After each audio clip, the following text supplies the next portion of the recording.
Chapter 3.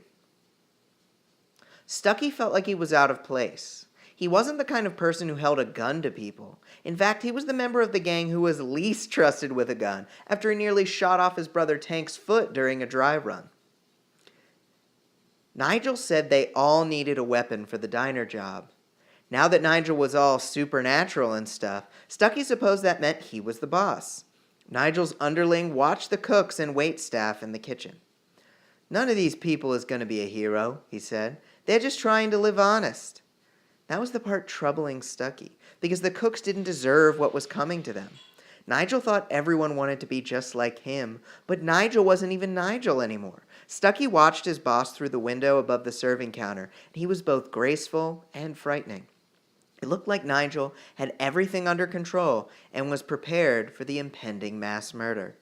The two of them met nearly a decade ago in juvenile detention. Stucky connected Nigel with his brother Tank, and the three of them were thick as thieves, in addition to being actual thieves. They were involved with one crew or another in at least a dozen jobs. They never left a man behind, and since Stucky was the slowest mentally and physically, Nigel often had to swoop in and protect him. That's why Stucky pulled out all the stops when Nigel came to him and his brother with 2 deadly gunshot wounds. "Really?" Nigel asked one of the patrons. "A tablet and 2 phones?" "One's for work." "It's Sunday brunch, honestly." Nigel's tone with the workaholic patron was almost jokey. Stucky had the feeling these hostages had no idea what was coming next. He wasn't sure he was prepared for it either. Stucky got a good look at the restaurant the previous weekend when he and the gang were casing the building. Page's seemed like a nice place. There were old books on the wall, and he imagined between the register, the phones, and the antique books, they'd clear a lot of money on the job. But Nigel wanted nothing to do with money. "You sure we don't want to just rob the joint?" Stucky asked. Nigel was enjoying a patty melt at the time, and let several seconds pass before he finished chewing. He took a long sip of lemonade and swallowed. "Our race is dying, Stucky. We're being starved, and our families are being separated. A few extra dollars from another world isn't going to help them now, is it?" Stucky pondered this. Nigel said our race, but Stucky had never even been to this other world. He would have believed Nigel in a heartbeat, but he had to question the words coming out of this stranger in Nigel's body. "Isn't there a way we can do that without killing people?" Nigel and Tank laughed at that, and the others joined in as a waitress came to take their dessert orders. After she left the table, Nigel continued. "Besides, Stucky, we're helping these people. Take our waitress, for instance." Stucky studied the waitress. She was skinnier than he liked as women, but he appreciated her counterculture clothing and tattoos. "She had dreams and passions," Nigel said. "She looks to be in her mid-20s or so, and yet here she is, a waitress in a suburban diner. What we're doing isn't just going to help us. It's going to liberate her and everybody else to finally be the people they want to be." Stucky had never been in a restaurant kitchen before. The room was all stainless steel, and every inch of it smelled like oil and sugar. He turned off all the burners, as Nigel had instructed him to do, and then lifted a sausage patty off one of the skillets and took a bite. He burned his tongue, and almost let out a curse before realizing he was in view of half a dozen hostages. Nigel told him never to show weakness. "That's good sausage," he said, blowing on the rest of the patty to cool it down. He poured himself some water and chugged it, before topping it off with a spray from a can of whipped cream and a short squirt of chocolate sauce.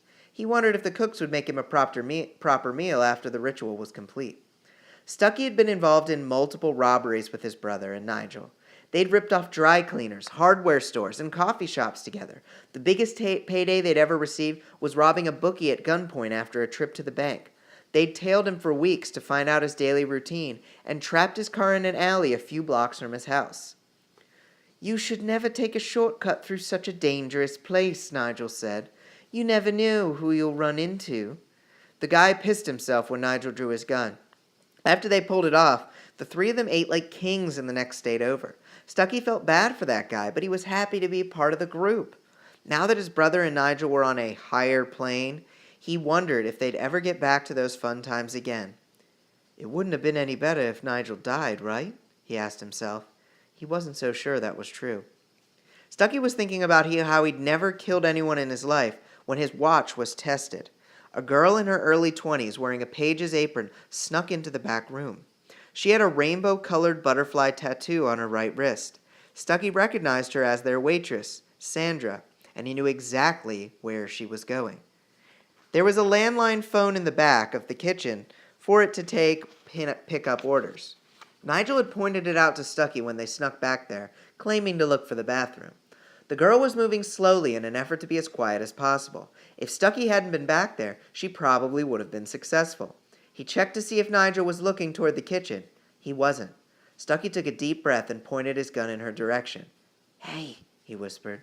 "What are you doing?" The girl stopped cold and looked at Stucky's gun. "Why are you whispering?" she asked. Stucky could feel his gun hand getting sweaty. "I'm trying to keep you from getting killed. Why don't you just sneak out the back?" The girl was tempted. She glanced toward the back door, but instead she continued to move toward the phone. "I'm giving you an out," he said. "I'm not leaving without everyone."